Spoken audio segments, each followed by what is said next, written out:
If you look at science superficially, then you break it down to almost a mechanistic viewpoint. But if you look at every mechanical process, every chemical process has to have intelligence, instructions to proceed it. Okay? Don't look at the end product. I see the chemical reaction. Okay? I look at the periodic table just as you do. I've seen electron microscopes. What gives rise? What is the intelligence behind that? It's scalar energy. Like this notion of liberty, for example. What is liberty? And I think that concept of the will is very important. What the? Who says you can't build muscle on a vegan diet?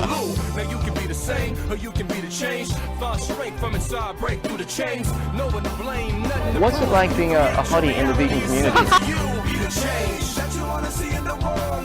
Bitcoin will not work as digital gold. Engineering, technology, these arts of humanity, they are magic. Everyone deserves the same chance, the same treatment, the same respect.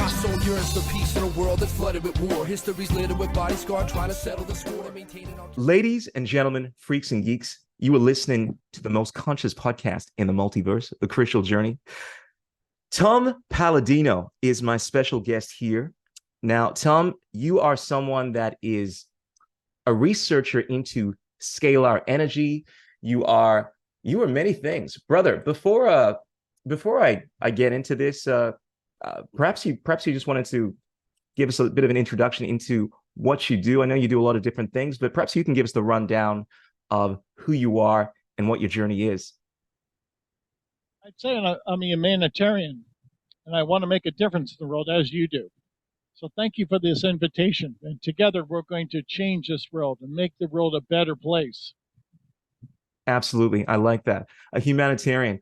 All right. So, Tom, I like to think of myself as, first and foremost, a purveyor of awesome vibes, because I consider myself, well, a singer, dancer. That's what I do. That's my main focus. But I think one of the best ways to inspire people is not just through music, but is through knowledge and an understanding of this universe that we are immersed in.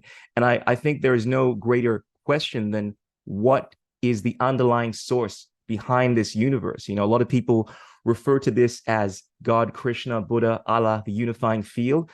But your work revolves around something called scalar energy. And it's not something that I was familiar with about a week ago. I'm like, what is the scalar energy you speak of? And I was thinking to myself, what is this? What? I've heard it. But then as I got into this stuff, I realized that you're talking about something, and correct me if I'm wrong, that I have been somewhat familiar with. I mean, I refer to this as prana, chi, and I think the perfect analogy, if you're a Star Wars fan, is the Force, because it's like a metaphor for this energy that permeates all life. And I hear you speak about scalar energy in a very technological light, in the fact that this thing relates to 0-point energy, which we're already seeing technologies come about from, but also it has some kind of biological component. So perhaps if you could take a moment to tell us what scalar energy is, because I know this is a huge aspect of your work. Not just scalar energy, but since that is a huge component, do you want to break it down for us? What is this scalar energy that you keep referring to in your work? And I always start with this fundament. Scalar energy, light, is fundamental. Scalar energy is from the sun and the stars. So what am I working with? The initial energy of the stars. This is the life force or chi prana of the stars. And yes, there are synonymous terms with scalar energy, chi, prana, 0-point energy. Some people call it pyramid energy. Others call this mana or torsion energy. My point is we're working with the fundamental underpinnings of nature. That's what scalar energy is. It's not electricity. These are scalar energy instruments behind me. So I'm working according to the laws of science. And as you know, the laws of science are immutable.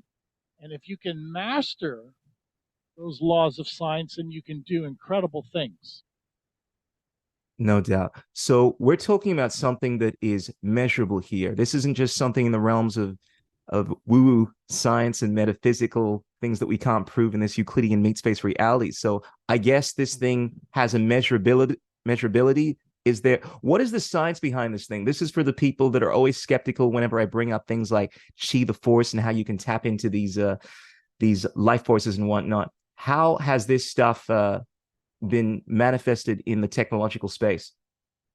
Thank you. So this is a scientific process. These are custom-built scalar energy instruments. And with these instruments, I can control a different dimension. I'll demonstrate to the audience. These instruments are so strong, they can illuminate a light bulb. This light bulb is colored red, so I can give the audience a demonstration. Oh, wow. This is free energy. And the energy is so strong coming off this scalar energy instrument that it can light up a light bulb through a piece of wood. Now watch.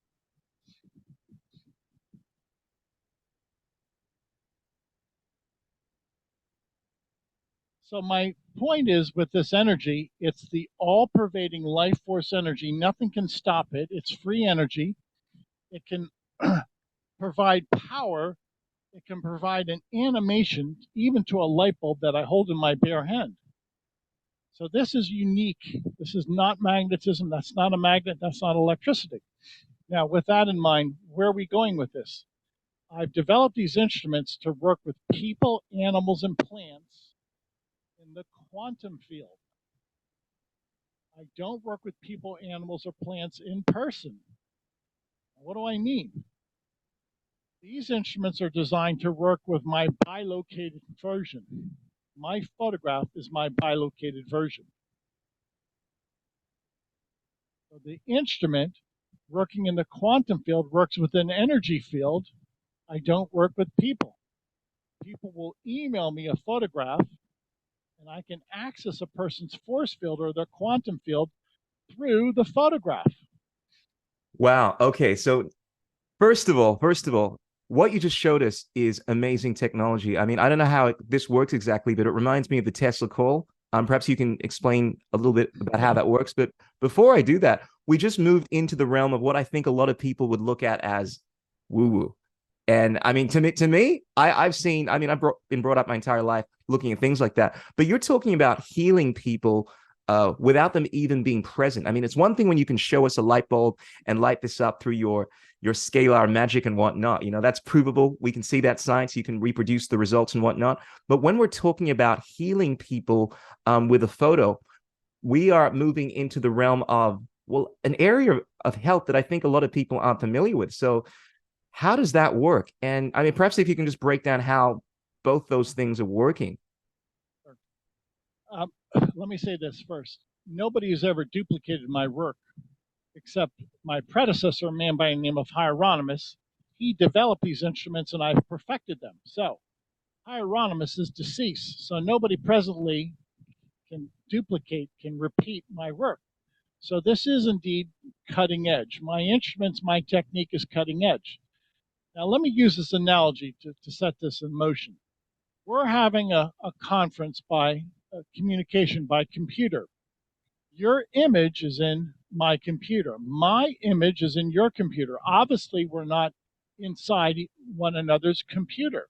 Now, if you can do that with a computer, why can't you do that with your image or photograph inside this instrument that acts like a computer?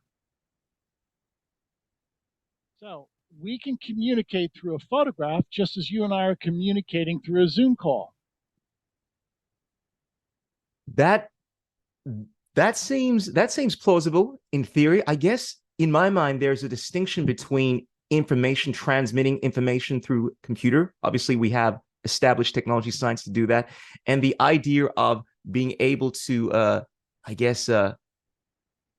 influence someone that is not there, rather than just sending information, actually have a tangible effect on them without them even being conscious of the fact that you're doing that, by you simply having an image of them. Now, for someone like myself, I'm very familiar with the metaphysics and how essentially we're all connected. You know, this is within even the realm of quantum science. But the idea of that being implemented in the real world, that's mind-blowing stuff. But it seems, perhaps you can elaborate on this. So you've actually been able to do this in the real. This isn't just air built of imagination, right? all the time for the past 30 years. My predecessor was able to work with photographs of the Apollo 11 astronauts and treat the astronauts while they were on the moon. So what's the point here? In the scalar dimension, there is no time and space. You transcend time and space. So a photograph in a scalar energy instrument transcends time and space. Now keep in mind, this is a new science. This is a new branch of physics. It's not electricity. This does not, I don't follow electromagnetic theory. I follow scalar energy theory. So there's two energies, and hence there's two explanations for nature. Bro, this is deep, powerful stuff. So It first of all, the technology that you showed us, I understand you mentioned that this is cutting edge. This is obviously yours, so you obviously don't want to give out your secrets and whatnot.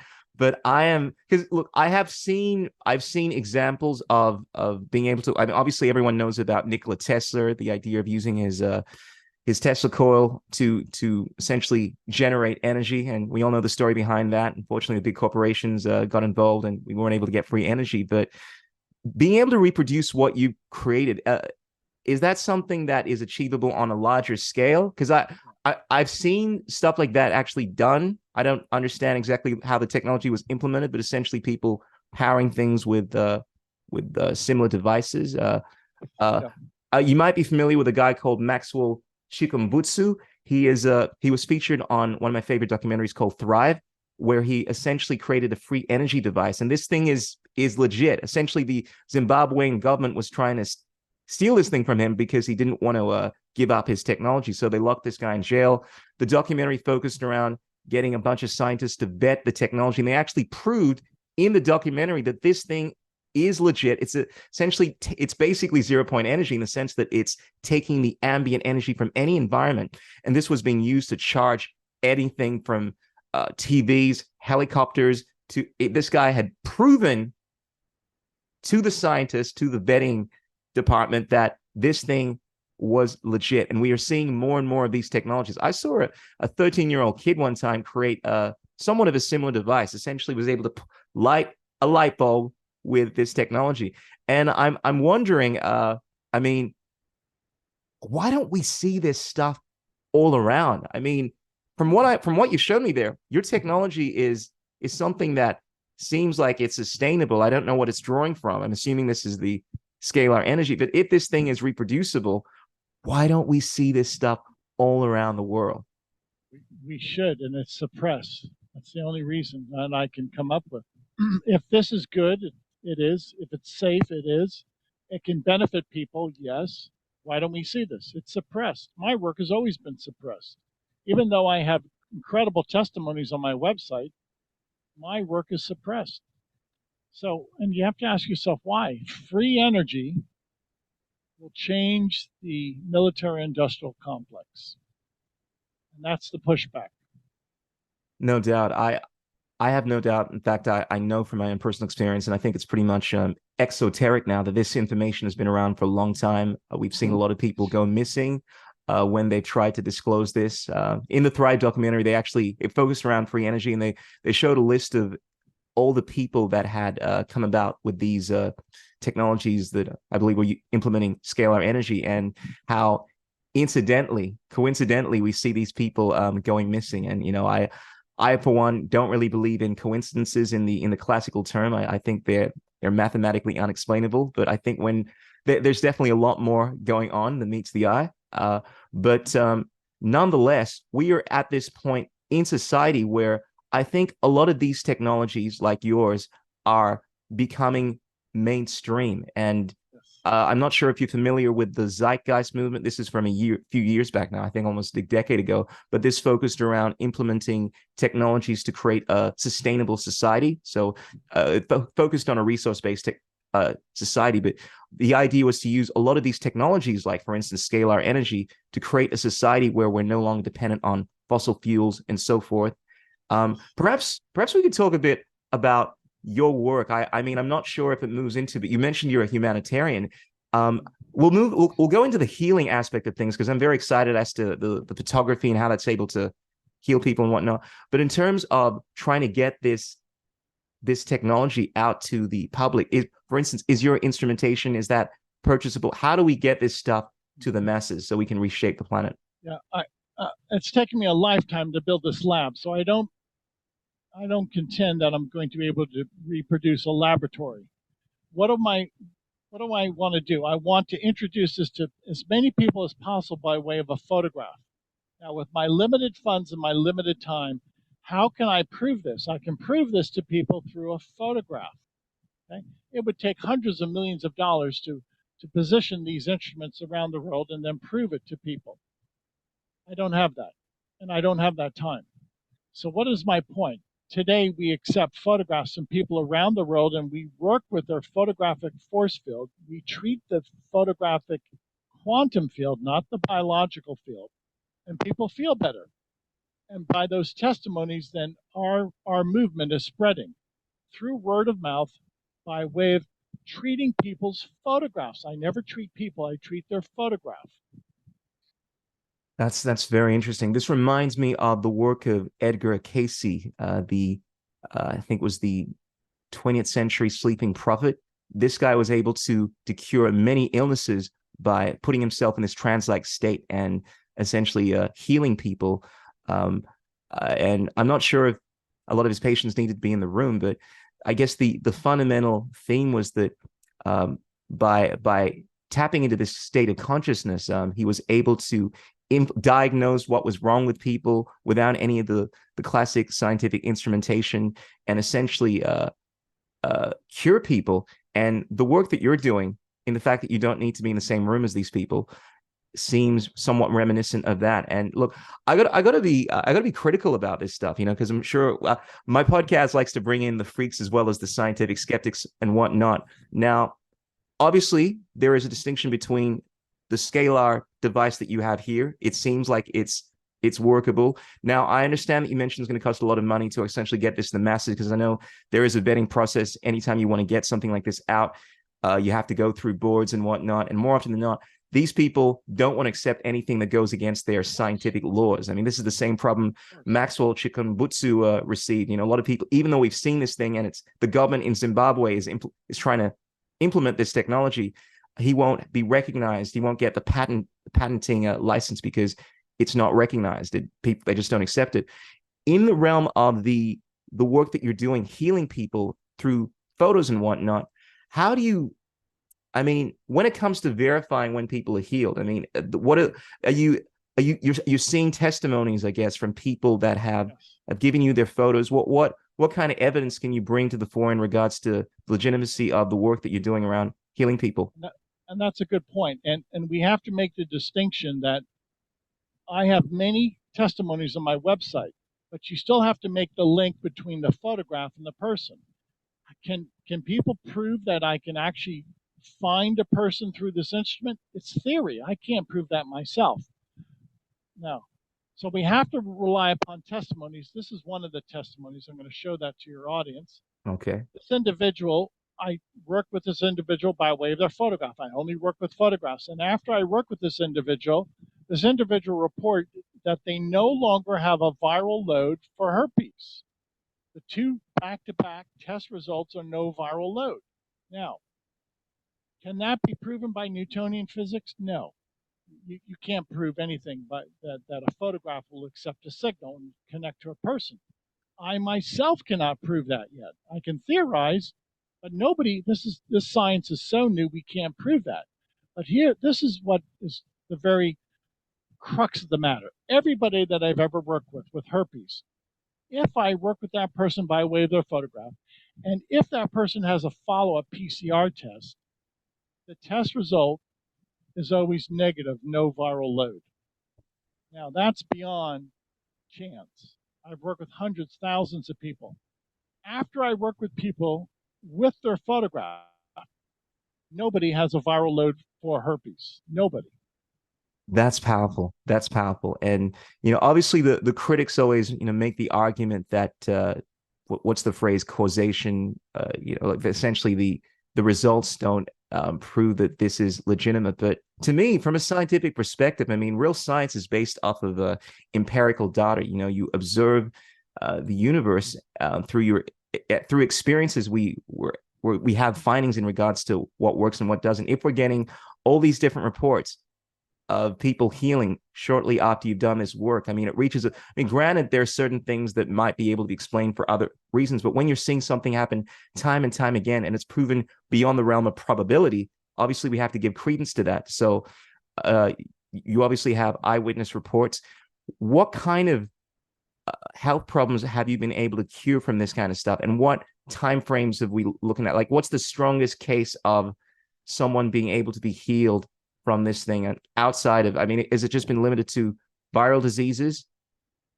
Yeah, great point. So let me explain how this works, and then I'll answer your question. Sure. Working with a photograph, I match a photograph up with photographs of microbes. Now, this collage of photograph has 15 viruses. So what's my point? I only work with photographs. If I place these two photographs inside the instrument shares the intelligence of the viruses with my quantum field. So let me go very close to the screen, to the camera. My photograph communicates with the viruses. It's not a biological process, it's an informational process. And every virus has a signal that downloads into my quantum plane. By working with these 15 viruses, in an instant, I can communicate those 15 signals into my quantum plane, and I can bring to a state of chaos those 15 viruses in an instant. So this is how the instrument works, through photographs, which are force fields, which represent the microbe, which represents me. So if I have a photograph of a microbe, I can find it in my quantum field and destroy it immediately or negate it immediately. The action is instantaneous. So the action is instantaneous in terms of the effects. So as far as people healing from their problems, I mean, how often does it take to do this? That's a great question. And so after we negate the microbe, or in this case, the virus, it might take a week or 2 weeks for people to recover, or it might take 6 months. There's so many factors that I cannot control, which is the biological field. I never work with people on a biological level. I work with people on an informational level. So we have to make those two distinctions. I can guarantee I can take this virus and just eradicate it, remove it, destroy it. I cannot guarantee somebody will have a quick biological improvement. Okay. Usually that happens, but I cannot guarantee that. Why is that the case? Perhaps we can get into the metaphysics of how this stuff works, because I have this understanding. Obviously, we have this physical world, but there are other levels. I mean, this is spoken about within the Vedic texts. Most societies actually speak about, they have different words, whether it's Kabbalah or the Hermetical sciences, they refer to different planes. So you speak about the physical world, the biological world, but then the astral or the other subtle planes, the etheric planes, that I guess you might call the quantum plane. You mentioned that you're focusing on I believe, the quantum level. And my understanding is that you see things manifest within the physical when they are manifested on the etheric level or other levels. And in the same way that we often see problems manifest with us physically, they're usually a product of things that are going on within our psychology or more like a micro level. You know, you obviously manifest the problems with having a disease, but you see that initially on the microbial level. And I think it's similar when it comes to the quantum field. So right. What are your thoughts on that? And is there a connection between the quantum and the physical? Yes, that's brilliant. And there is. Now, let me go back to my photographs of microbes. Why do I like this? There's no human ingenuity. There's no human reasoning. Okay, this is the Rift Valley virus. It has a signal. It has coherence. It has order. I bring the Rift Valley virus to a state of chaos. That's all I do. So it exists, and then I bring it to non-existence. So if this is matter, I bring it to a state of antimatter. If this is order, I bring it to a state of chaos. And that's all I do. That's all you have to do. It's intelligence. So if this is the intelligence that creates and maintains a virus, I just flip it, or I destroy it, or I negate that intelligence. So there's no longer an intelligence behind the Rift Valley virus. So if this virus no longer has any intelligence, it ceases to exist as a virus. Okay, that's If you think along the terms of information and intelligence, you either have something that is coherence, that is intelligence, that's order, or you have chaos. All of those viruses I bring to a state of informational chaos, of intellectual chaos. How's that? That's powerful. And I'll tell you why I like that, Tom. I like that because, one, I have a big issue with the current medical system, if you want to call it medicine. I personally think anything that promotes substances that are causing more problems than they're actually alleviating, it's kind of hard to call that a medicine. You know, if you're taking, let's say, blood pressure medication, but it's making you constipated, it's giving you a whole bunch of problems, right? And it might even kill you through another problem. However, it's alleviating this one problem that you have. Well, that's kind of hard to call that a medication.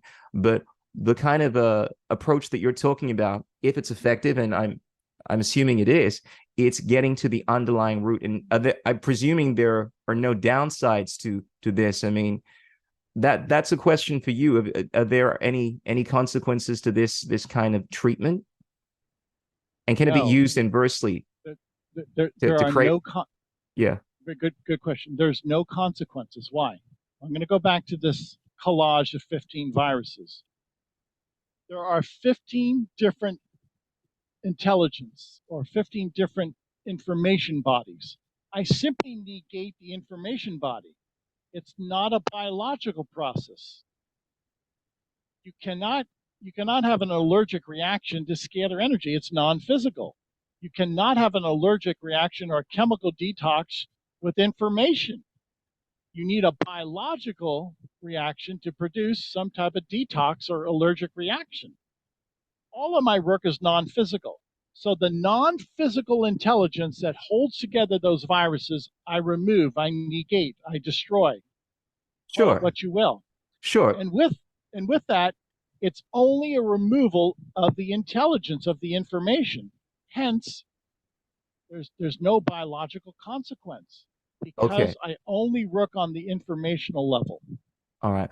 Well, let me be a little critical here. So if you're simply by disrupting the virus on the quantum level, is it possible nonetheless to create these viruses? I mean, you mentioned that you can essentially disrupt them, and in the same way that you can disrupt. And look, if it is being manifested on the physical level, I mean, granted, I know you're only affecting the quantum level, but we're seeing a manifestation on the physical level, then wouldn't it follow that if you're doing something that is perhaps having what we call a negative effect on the quantum level, it would also manifest on the physical level? So let's say, I mean, what I'm trying to ask is, can this stuff be used negatively in the same way that there are positive thoughts that can uplift people and there are negative thoughts, low vibrational thoughts, they manifest obviously in the physical?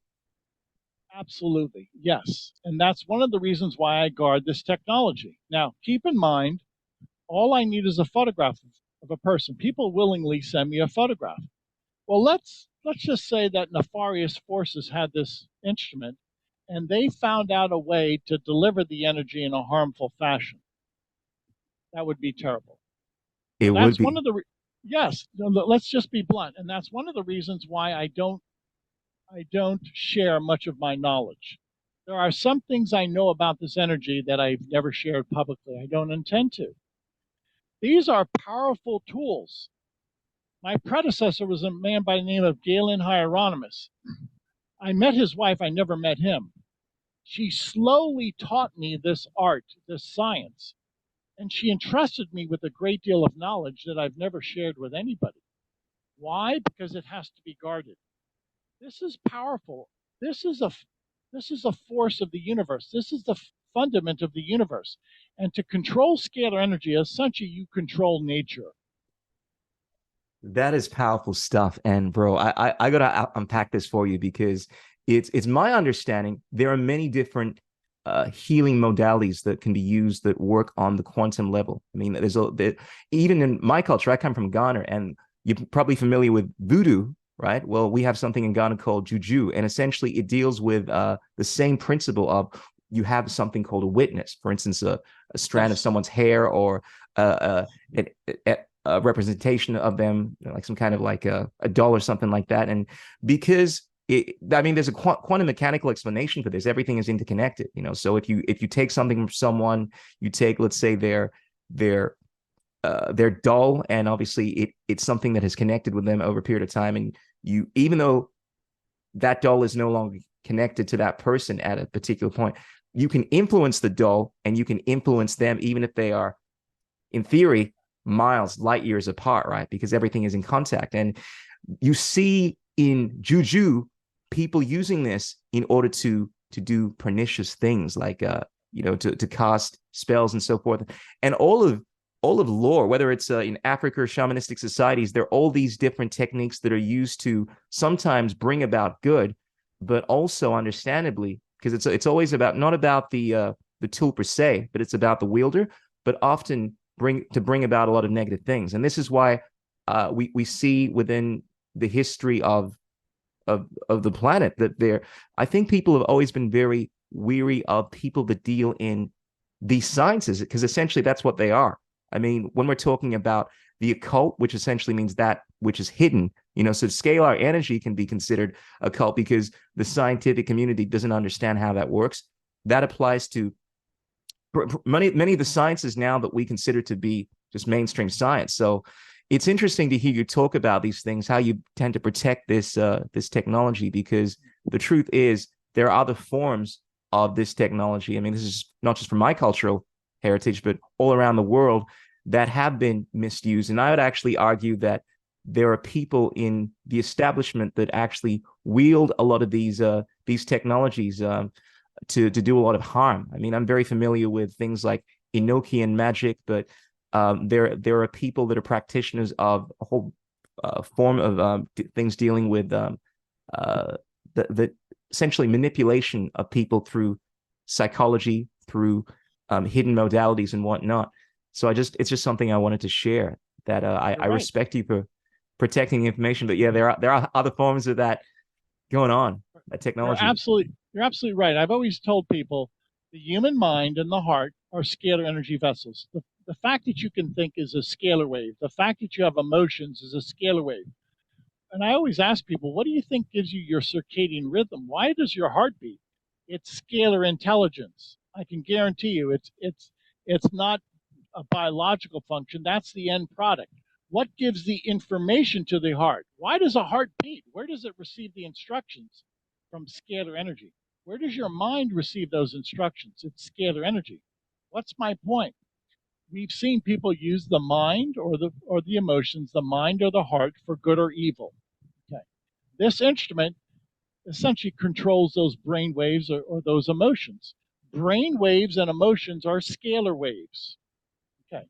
So with that in mind, I not only can work with my brain waves and my emotions, I can work with the brain waves and emotions of millions of people.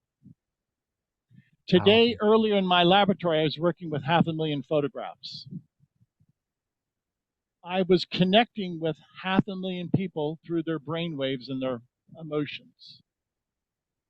So you don't even have to be consciously I mean, the way that your technology works is simply just taking photos from people, and the computer, or whatever it is that you created, is able to do all the work here.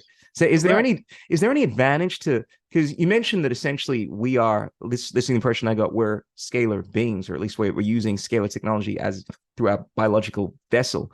I mean, why can't a normal human being, through things like prayer and through these other techniques just within the mind, create the same effect? Because I know there are people like Greg Braden. He's a scientist and also what I'd call a woo-woo spiritual technologist. He basically brings together the realm of science and spirituality, and he speaks about how he has proven within the scientific method, reproducible time and time again, healing people through prayer. There's this classic video going viral where you're able to see this cancer tumor, I think it is, shrink by chanting, I think it was something like wushu, I can't remember what the phrase, but it basically means it is done, right? Thinking in the realm of something actually having happened as opposed to you wanting to happen, which is something you tend to do when you're praying, but it's this idea that it's already happened, you're just bringing that into fruition, and you get to see this cancer tumor shrink. And my point is that through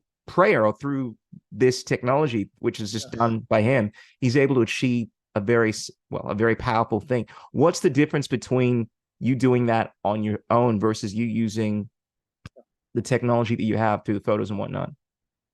I've heard of that they actually saw the tumor shrink through prayer, through this meditation. And actually their method is like my method, or perhaps prayer supersedes my method. So what is my point? This is a prayer machine. This is consciousness. I'm going to go a step further. The Ark of the Covenant in the Old Testament was a scalar energy instrument. What gave the Ark of the Covenant light? What gave it grace? What animated the Ark of the Covenant? It was scalar energy. The same energy that illuminates a light bulb. This is the modern day equivalent of the Ark of the Covenant. And you don't need an instrument in the laboratory because everybody has a mind and a heart. And that's what I'm trying to teach people, how powerful their mind and their heart is. If people realize that your mind and your heart is more powerful than that instrument, the world would change. No doubt, no doubt.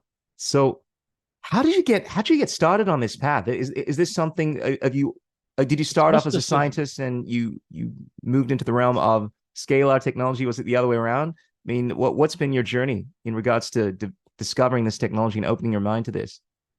It's mysticism. I began with mysticism, and I end proving this from a scientific point of view.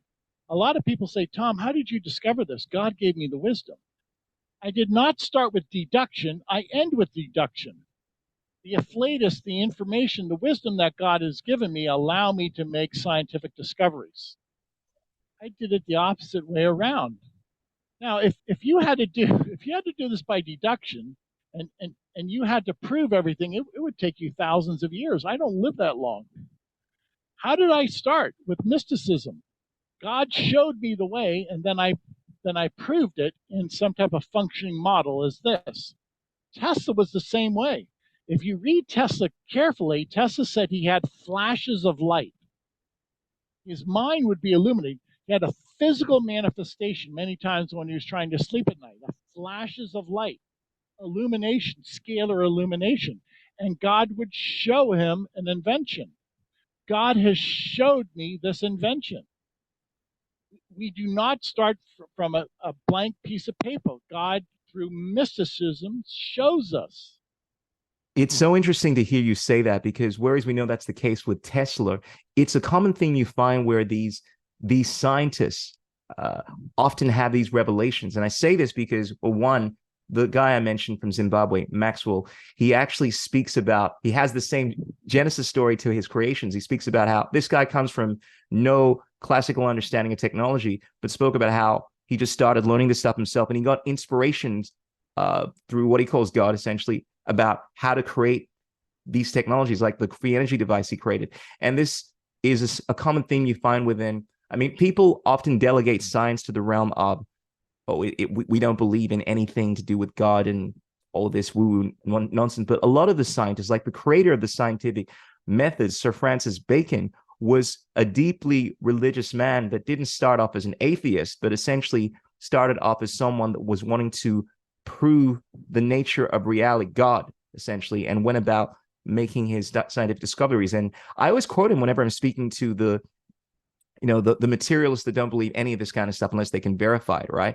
That he's actually quoted as saying, so this is the founder of the scientific method, which is essentially the religion of the modern society, that a little science will lead man into atheism. A great deal of science, I paraphrase, will lead man into the belief of God. And it's this idea, kind of parallel to what you're saying, that when you delve deep into this study, you're able to prove the understanding of reality, God, Krishna, Buddha, Allah, because you see this represented within the evidence. And I find, speaking to people like you, proof of that. You're obviously someone that, from what you're telling me, that you essentially, through your work, you uncovered that, oh, there is something here. And what people are talking about in regards to spirituality, oh, there's something to it. It's just, yeah. You're right. That's brilliant of you, and thank you for mentioning that. If you look at science superficially, then you break it down to almost a mechanistic viewpoint. But if you look at every mechanical process, every chemical process has to have intelligence instructions to precede it. Okay? Don't look at the end product. I see the chemical reaction. Okay? I look at the periodic table just as you do. I've seen electron microscopes. What gives rise? What is the intelligence behind that? It's scalar energy. This is an instruction instrument. If I can easily send instructions to my quantum field, and if I can tell my quantum field to eradicate the intelligence of 15 different viruses, and I don't have to do anything, I simply instruct the instrument to do that. There's no human reasoning, so we're beyond human effort. There's no human reasoning, so the intelligence does all the work, not human effort, divine work, divine intelligence. There's a big difference there. There's a big difference. Yeah. Well, let's talk about because I realize that this is scalar energy. When we're talking about this, we are, even though we're talking about science and health, we are essentially talking about God, the underlying force that permeates all life. And that to me is powerful, because I've been watching this science fiction TV series lately called The Foundation, and it's not a spoiler, but there's this guy that is basically an expert of what he calls psychohistory, and this is predicting what's going to happen in the future. And he has this idea that essentially societies, and this is the work of Isaac Asimov, one of the most prolific science fiction authors, but within one of the characters, he talks about how within a society, we often see civilizations starting off believing in what we call superstition. They try to understand the universe through superstitious ideas and whatnot. But as they evolve, they adopt this understanding of science, which explains this phenomenon. Because I've always believed that we're just using different terms to express these concepts. And eventually, as our understanding matriculates, there's this efflorescence of consciousness, and we start realizing that the thing that we're calling God, the thing that we're calling chi, prana, is essentially, well, it's scalar energy. But what are your thoughts on God? How do you, because I think you already answered this, but perhaps if you can expand on this, what is your worldview when it comes to God, I guess the meaning of life, and how does this relate to scalar energy, if it does? There is a God. There is a God. I'm a Christian. I believe this is the energy, the light of Jesus Christ, and it's perfect, and it's omnipresent. Now, why do I say that? If I can place a photograph in this instrument, call it Christ consciousness, or you call it the matrix, or you call it the force field, call it what you will, and it can identify any person in the world or any object. How do you do that? Instantaneously. Only God can do that. If this person lives in Chicago and God can find their force field in an instant, that beats me. I don't program this instrument. I want to be this very clear here. There's no human reasoning. There's no human input. The photograph is the instruction, or the photograph receives the action. So all thought, all action is on the part of God, the divine source. Well, it's pretty easy for me. A lot of people they're mystified. Tom, how can you do that? My response is, today I tweeted 500,000 photographs once again. I don't know where those 500,000 people live. I don't know what their disease condition is. I don't know what their psychological state is. The energy knows everything in an instant. So it has to be the God force. That is powerful, brother. And I actually feel the same way. I was brought up as a Christian, but my dad had a very Eastern influence. My name is actually Krishna, and I was brought up learning about the Vedas and Eastern philosophy, hermetical sciences, and so forth. That was essentially my indoctrination for the most part. And I've always had this attitude where I try to understand the secrets of the universe through both modalities, and I realize that we're just using words to express these concepts. And I've always found that a lot of the fundamentalist Christians will get frustrated anytime you speak about some of these issues. Have you dealt with that? Because I heard you call yourself a Christian, but you're dealing with technologies that I think definitely a couple of hundred years ago, and I think to this day, people will still look at and call witchcraft. What witchcraft is this?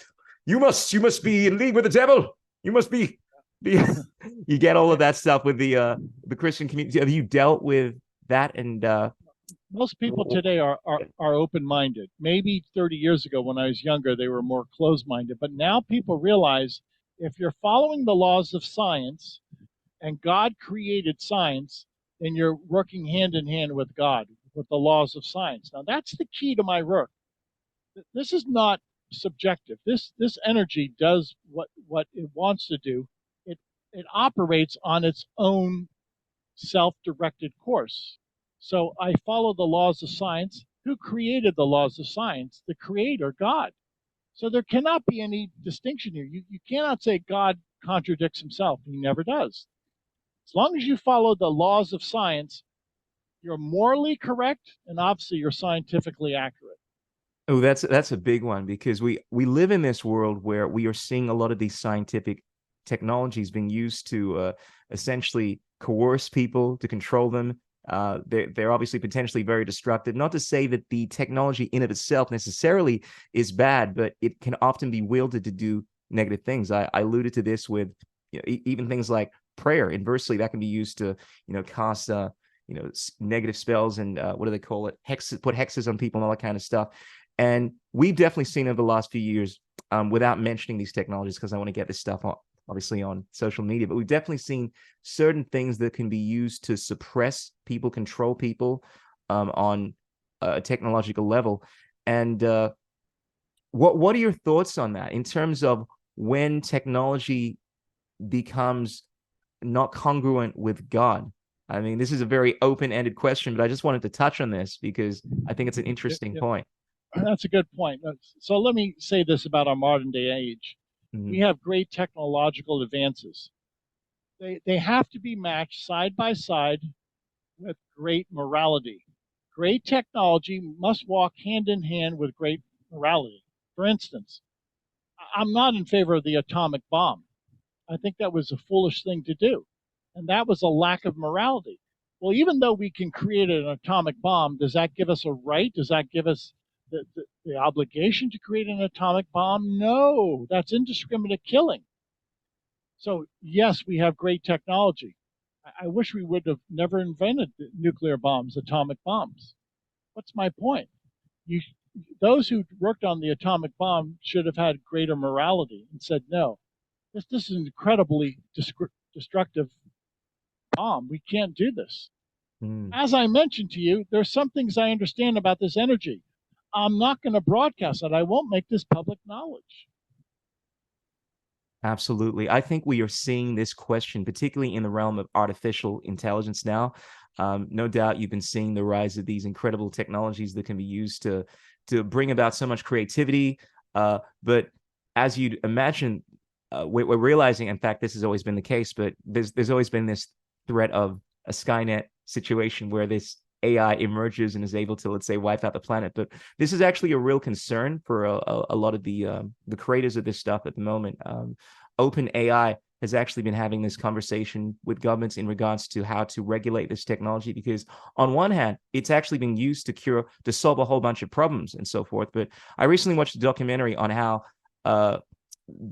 they found that a bunch of scientists were actually able to, just using the ChatGPT technology, to get this thing to create, I forget what they're called, but they are they're essentially viruses or some kind of like genetic thing that is extremely toxic. So they've created new genetic compounds, excuse me if I'm misrepresenting the language, that are highly toxic. And all they did was, by just changing one little thing, so rather than trying to create very powerful healing substances, they've actually created these genetic compounds and so forth that are the most toxic in the world, that have never even been invented, right? By getting ChatGPT to come up with this kind of stuff. And there's this whole conversation being had now, like, if it was that easy for them to create this stuff. So for instance, obviously you've heard of nerve gas, like this is certain things like that. They created a compound through ChatGPT or through this AI that was more lethal than this stuff in magnitude, by just, and we're talking about compounds that have never been made before. So the conversation has been had right now, like, how do we limit this technology, which I think is very interesting. And just to kind of just to tangent off of the point that you made in regards to nuclear power, there is a movie at the moment around the creation of the atomic bomb, Oppenheimer, I think it is, and it's very interesting because there is this scene in the movie where they speak about how there is this potential that this thing, if it goes up, could incinerate the atmosphere of the universe. And I know this is the case because I actually read this in just researching this area. But to think that the scientific mindset, the zeitgeist, even back then, but even more so now, was thinking, well, yes, this thing might be able to end the war, but it may incinerate the universe. But hey, Correct. Let's try. That seems to be the inclination of the scientific mindset. It's like, let's see what happens anyway. Let's just do it. And you talk about, I have the same aversion to nuclear power, but one of the issues that I deal with is I'm very pro freedom. I think one of the most powerful things, the most important things as being a human being is having the ability to choose to create.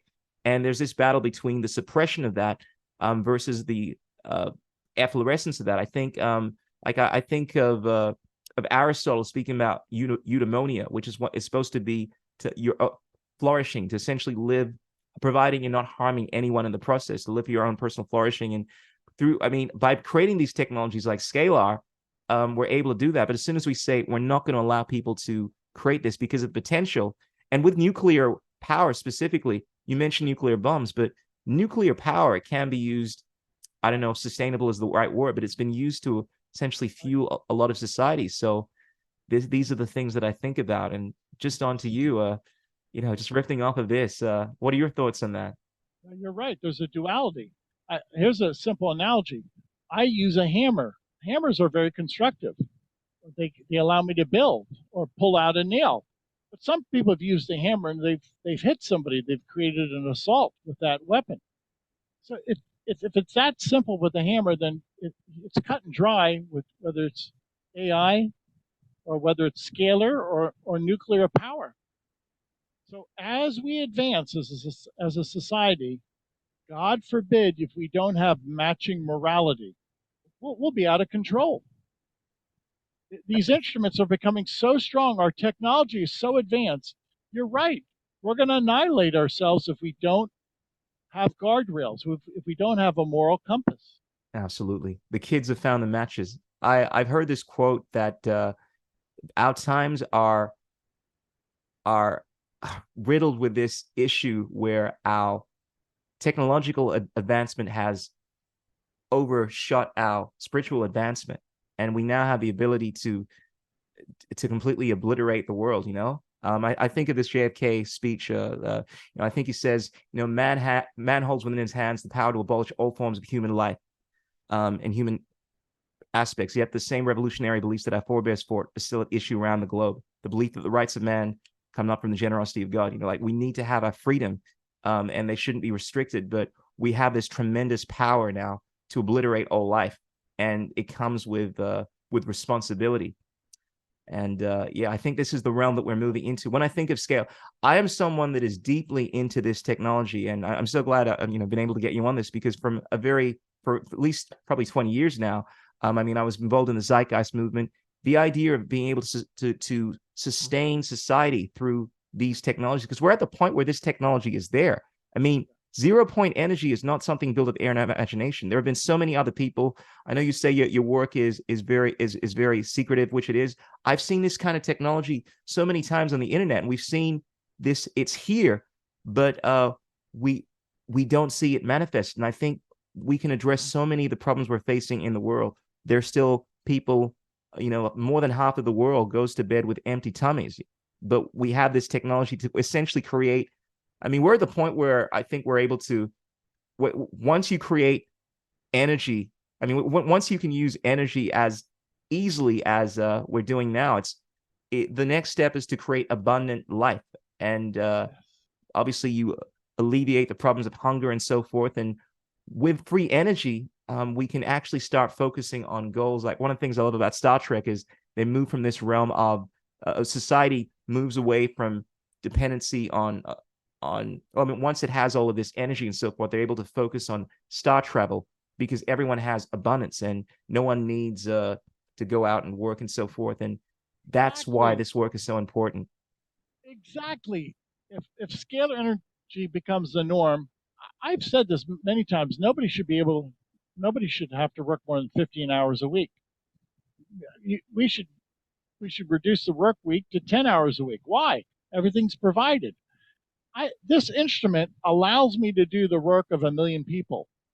If today I could work with 500,000 photographs, someday I'll probably be working with 2, 3, 4 million photographs. One person can send quantum healing to millions of people. That's what I call the multiplier effect. We're going to reduce the work week. There are many problems that will be solved, and we'll move from a consumptive economy to a productive economy. Right now, we're just throwing money down the drain with energy consumption, and we pay too much in taxes. And there's interest on our debt. We're not getting ahead. We're consuming our resources. If we have free energy, you're not consuming anything. Absolutely. And once again, I see this technology alleviating, I think, three of the major problems we're facing in this world. One, energy, obviously. Two, health. I mean, you've already mentioned there that you're using this stuff to essentially cure people with the photographic scalar work that you're doing. And I think, to me personally, I've always felt that it all starts with one, the will in order to actually want to address the issues. But knowledge, understanding is necessary in order to address any issue. You know, I think wisdom comes not just from knowing, though. Like, to know and not to do is not to know. Like, once you have the knowledge, you apply it. That's when you start to address the issues that we're facing in this world. And I think a lot of the times people aren't aware of these technologies, the fact that there are other alternatives. I mean, we live in a society where the vast majority of people think they need to see their doctors that pump them full of these drugs that only exacerbate the issue, not realize that there are other healing modalities there. They don't realize that there are other ways to sustain yourself rather than having to go to work, 60 hours a week. Perhaps you can get some free energy device that can power you, and you only have to work 15 hours a week. So by connecting with people like you and getting this stuff out there, and I'm going to be, there are going to be so many clips of this going on the interwebs and whatnot. I think people are going to start to bring about, there's going to be this collective consciousness where people have an understanding of what is possible. And I think we're moving into that time. Have you, just in regards to your experiences with this, you've obviously seen, I'd imagine you experienced the zeitgeist of how people have been towards these kind of technologies. What are you seeing in terms of how people react to this subject matter now? They're very open. I have a grassroots movement. People are kind, respectful. They see that I'm working with scientific instruments. They realize that this is not woo-woo. This is a scientific engineered instrument, and they respect that. And it's catching on. And I'm really proud of the people. As a grassroots movement, we can achieve so much. Absolutely. It all starts with the grassroots movement. Yeah. Tom, bro, this has been a powerful conversation. I really enjoy this. And bro, I would love to do it again sometime. There's so many things that I'm sure we could delve into.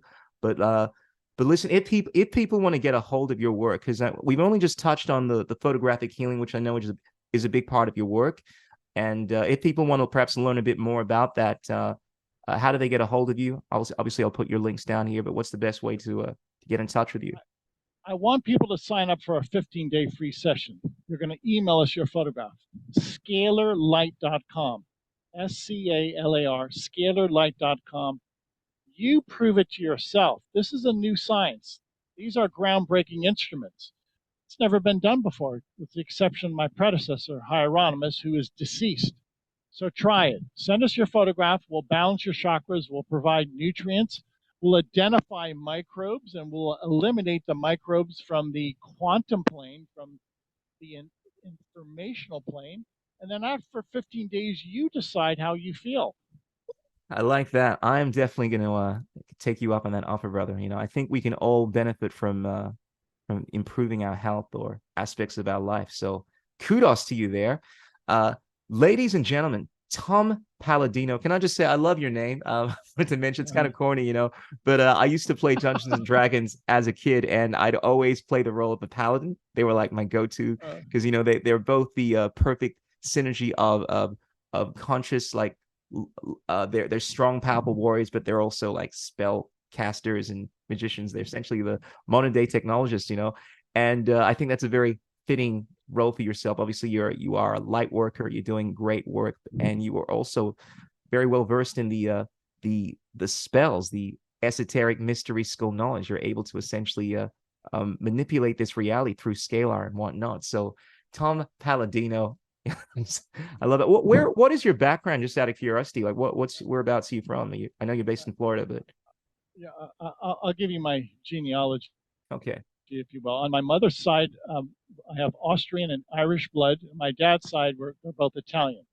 So that's my mix. powerful, powerful. Well, Tom, it's been an absolute pleasure having you on the Crucial Journey podcast. And bro, I have all these questions, but I just got so caught up in my own thoughts and whatnot that I wanted to kind of just expand on certain things that I hope the audience will find interesting. But ladies and gentlemen, drop the comments below. Let us know what you thought about these topics. You'll be able to get in touch with Tom through his links, which I'll be sharing here.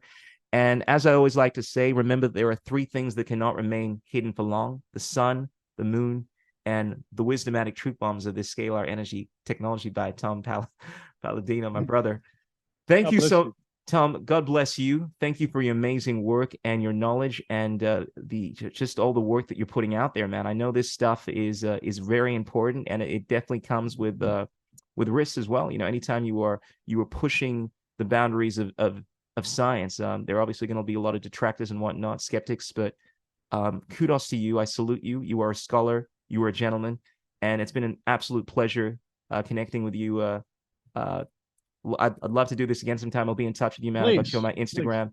Please. But yeah, I'll put this. I should have this out over the next few days, so I'll send you all the links, and you'll probably see some clips popping around here on the Instagrams and the TikToks and whatnot. By the way, ladies and gentlemen, if you want to get a hold of us, you can find us obviously on the Spotify, on the iTunes. I got a Patreon. I'll put the links here. Appreciate everyone with all your gratitude, with all the reviews. If you can continue to do that, thank you. Tell your mom, tell your friends about Tom Paladino and yours truly, Crucial, the chocolate Nubian soul brother. That's what I call myself.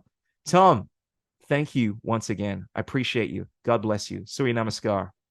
Namaste. Thank you, my brother. You're brilliant. Thank you. You're a great moderator, man. You know your stuff. You're well read. Thank you. Thank you for spending your life at this. This is not a merry-go-round. It takes work. It's not a free ride. And I could tell by your background, you've done your homework. It's work. I acknowledge work. This did not filter in through the stratosphere. So you've done your homework. Congratulations.